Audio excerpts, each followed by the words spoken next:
planning on competing for a SEC championship, you gotta take care of your home games.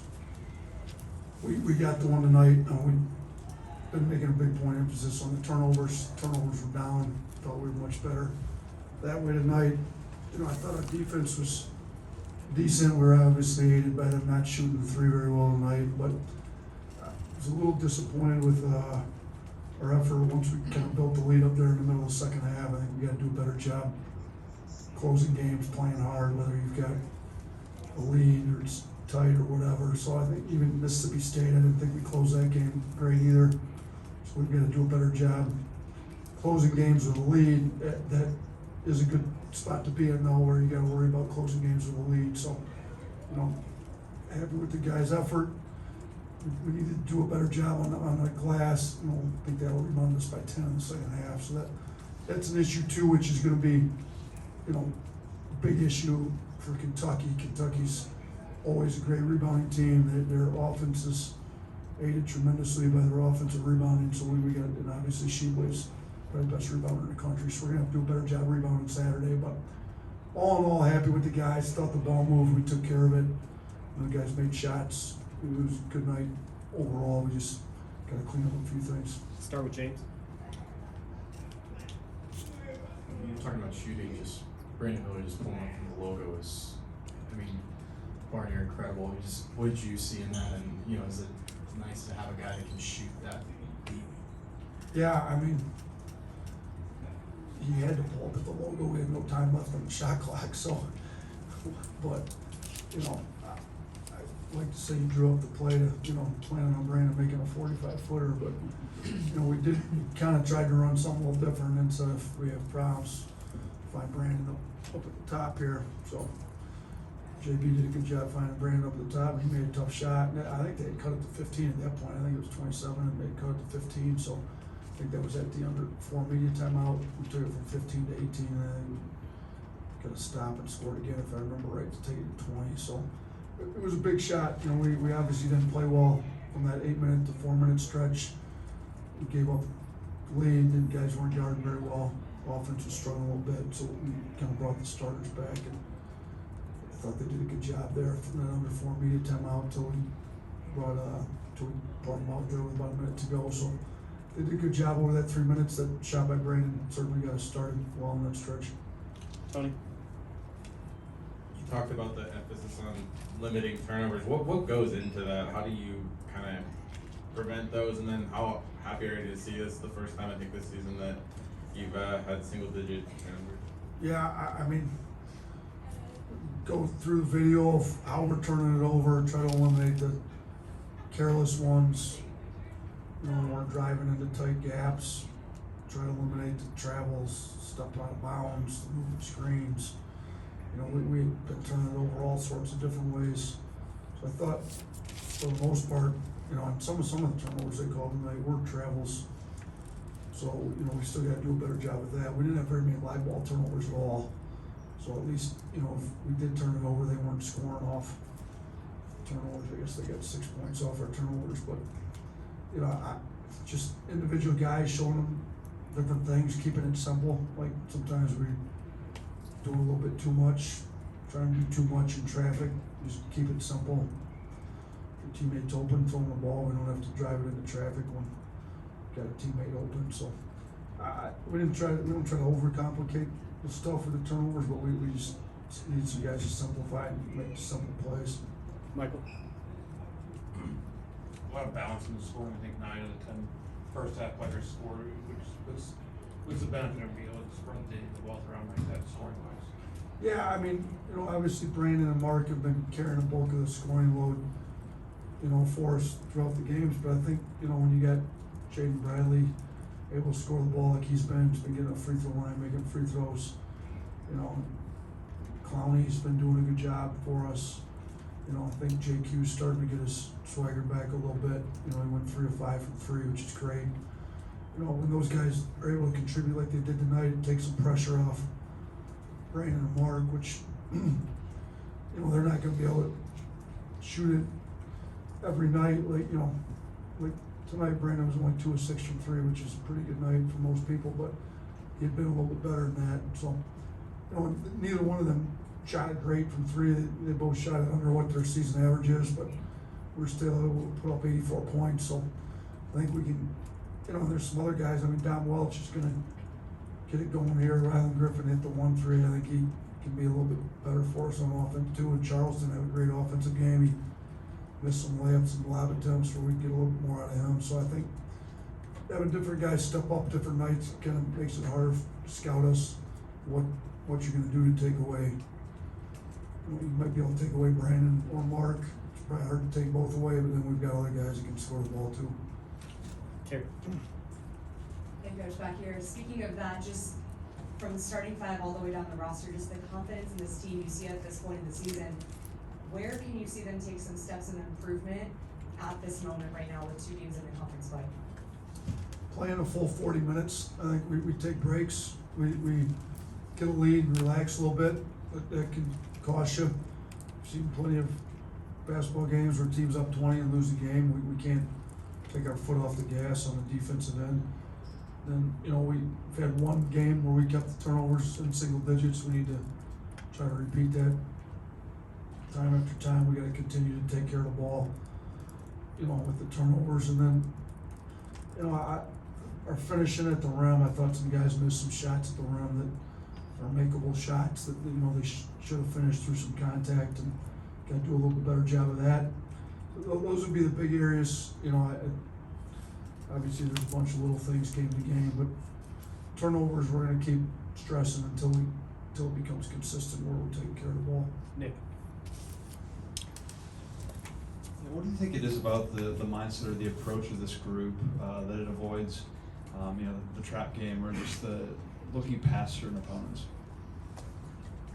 You know what? We got a mature group, even though we're playing a lot of freshmen. You know, we got 4 freshmen in the rotation, strong, starting 3 of them. I think they understand. I mean, some of them are really just playing high-level basketball for the first time. I mean, not to say that the high school level they played at wasn't high level, but it's not the SEC. So, you know, you'd think with guys like that, they'd pay more attention to fans and whatever, and, you know, maybe look past this game to Kentucky, because obviously Kentucky's a big one Saturday. But I think they've done a good job. The freshmen, I think our upperclassmen, you know, you look at like Noah Gurley's done a great job leading, talking to guys. Cornelius talked to guys. Don Welch has been in a lot of big games. I think just having those guys around, some of the freshmen that have been playing well, help understand this is college basketball. Anybody can beat anybody on any given night.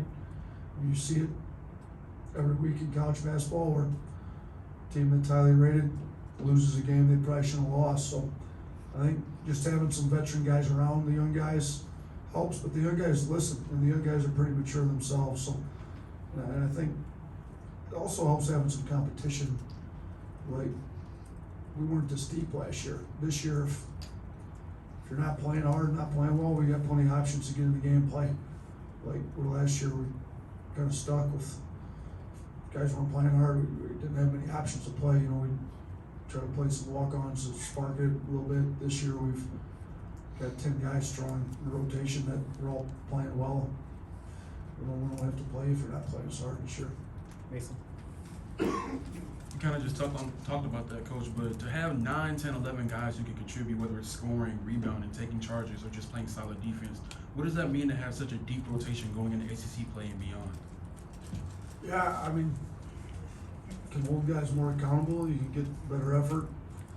You know, if one guy just doesn't have it going on a particular night, you got different options to get in there. And we've got options at every position, from point guard to center. So, yeah, everybody's got to bring it with their effort. And then, you know, if somebody gets going particularly hot one night, you can kind of play them a few more minutes. But, you know, foul trouble, we've had games, we've had different guys in foul trouble, other guys have stepped up where it hasn't hurt us as much. We've had guys out with injuries and been able to withstand that a little bit more with just the depth we have. So, you know, we're going to keep building, keep playing some guys whose minutes are a little lower. You know, I think look like a guy like Pringle, like Charles was in foul trouble against Mississippi State. We needed him to play those 20 minutes, and you know, we're going to keep bringing him along, and hopefully these guys playing and getting more time can help, help us continue to keep developing our depth. Like you mentioned JQ a little bit earlier, but where have you seen him specifically improve in any area? Just as he's grown come back. Yeah, I mean, I think his leadership, he's taught more, tonight he had 3 assists, no turnovers. We need him to take care of the ball. I think, obviously, that was big for him tonight because he'd had too many turnovers last game against Mississippi State.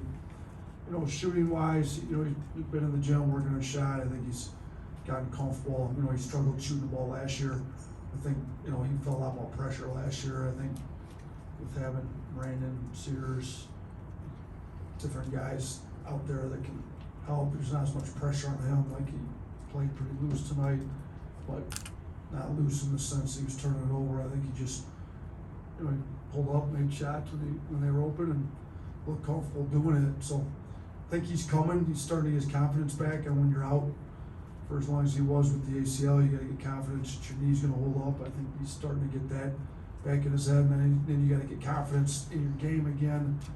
And it looked like tonight maybe he had that confidence going again. I thought he was pretty aggressive and shot the ball with some confidence tonight. In the back.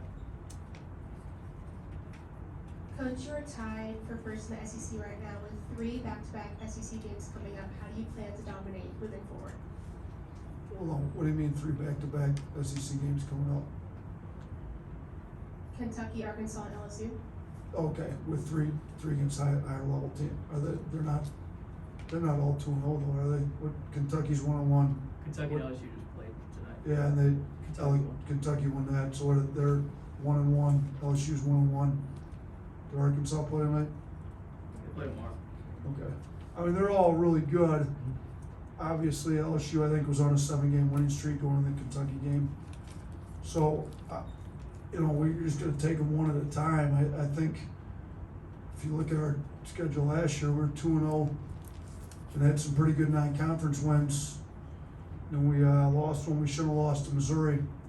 Started us on a 3-game losing streak. Like, I think you take them one at a time, do everything we can from when I get home tonight till we play Kentucky at noon on Saturday, prepping for Kentucky.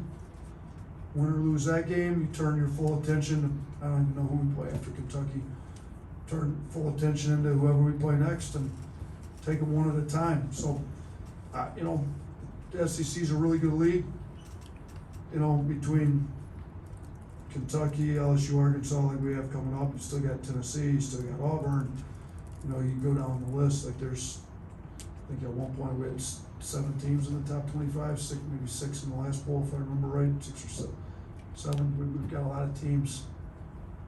And Kentucky's not even in the top 25, and they're still Kentucky. They've got a lot of talent on that team. So there's not too many easy nights out in the SEC. So we'll take them one at a time and see what we can get done here. Joe. Hey, just in general, what's it like coaching a player like Brandon? Is that something that you've had to get used to as a coach? I mean, look, so we've had, since we've been here, Kyra won the lottery, Primo won the lottery, Herb was drafted and starts as a rookie and started now as a second-year player with the Pelicans, and J.D. Davidson's doing really well with the G League team and was drafted. So we've had some pros come out of here. Brandon's a little bit different than those guys. He's a 6'9", 2-guard, combo guard, almost. I think we've had really good kids that, go down the list of those 4 guys in the NBA that I just listed. They're all really high character kids.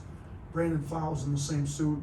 He's a great kid with a good personality, works really hard, really cares about his team. It is nice to, have the best player on the floor most nights when you go out though as a coach. It makes my job a little bit easier. You can create some offense, make some tough shots when you're struggling a little bit.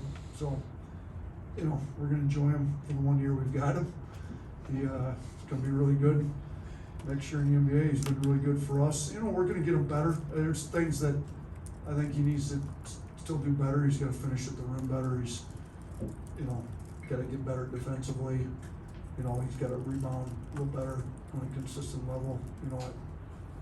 Tonight he didn't have any offensive rebounds. I think he could be better for us on that end, but he's really talented. I mean, he's gonna be a lottery pick. He's gonna make us all proud here when he leaves here, but while he's here, we're gonna try to win a lot of games and have some fun doing it. Last one, follow. If there was a moment, committed a turnover or something, he was gonna be out of the game in the second half. What did you tell him on the sideline? I don't remember, to be honest with you. He turned it over and we pulled him out. Yeah. He might have been coming out anyways, I can't remember. I don't usually, I try not to like get too upset on offensive plays. I mean, as long as they're playing unselfish and aggressive. The turnovers have been a major issue, so that's starting to get me a little more upset than usual. Usually I save my hardest coaching for defensive mistakes, effort mistakes. I don't remember what I told him. Shoot, I'd have to go back and look at the play, to be honest with you. I do remember he came out one time. It might have been that. They were going under his ball screens. To me, it makes no sense why anybody would go under Brandon. He's got range out to about 30 feet. I told them they keep going under your first ball screen. Get your big to set the angle right, set a little lower. If they want to go under your first one, I want you to shoot it every time. Pull up behind, shoot it. I thought some of our turnover issues where we were passing up open shots, in previous games, playing later into the clock for whatever reason, and then turning it over. Like, if you're a shooter and you're open, shoot the ball. If you're a shooter like Brandon, they want to go under a ball screen with you, pull up and shoot behind the ball screen. I told them to quit letting them go under. Nobody should go under any ball screens on Brandon. So I do remember telling them that. I don't know if that was that time or not. Thanks, Coach. All right, thanks. Appreciate you guys.